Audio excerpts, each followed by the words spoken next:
They run. Oh, Bangladesh are home. Shamim took off. He took the risk. আর কোনো match না জিতেও Asia কাপের ফাইনালে যেতে পারে বাংলাদেশ, কিন্তু কিভাবে? চলুন দেখে আসি বিস্তারিত।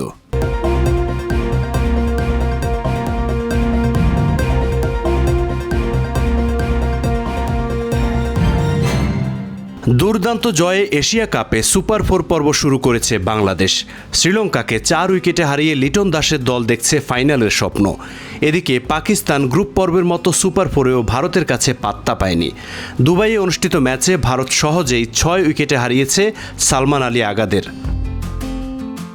বর্তমানে বাংলাদেশ ও ভারতের পয়েন্ট সমান হলেও নেট রান রেটে এগিয়ে আছে ভারত।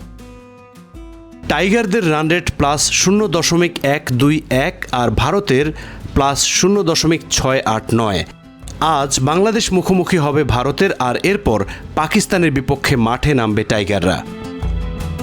দুটি ম্যাচ জিততে পারলে কোনো হিসাব ছাড়াই ফাইনালে যাবে বাংলাদেশ। আর একটি ম্যাচ জিতলেও নেট রান রেটের সমীকরণের সুযোগ থাকবে। এমনকি শেষ 2 ম্যাচ হারলেও কাগজে কলমে ফাইনালের সম্ভাবনা থাকছে টাইগারদের। সেক্ষেত্রে ভারতকে বাংলাদেশকে কম ব্যবধানে হারাতে হবে এবং শ্রীলঙ্কাকে বড় ব্যবধানে হারাতে হবে।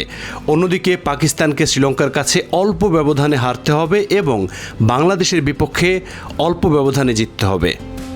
তাহলে ভারতের পয়েন্ট হবে 6 আর বাকি 3 দলের পয়েন্ট হবে সমান 2। তখন নেট রান রেটের হিসাবেই নির্ধারিত হবে দ্বিতীয় ফাইনালিস্ট। সব মিলিয়ে 28 সেপ্টেম্বরে ফাইনালে বাংলাদেশ নাম লেখাতে পারবে কিনা সেটাই এখন কোটি টাকার প্রশ্ন। খেলাধুলার সব আপডেট পেতে চোখ রাখুন আমাদের ইউটিউব চ্যানেলে ওয়ান এডিশন, দিন বদলের খবর।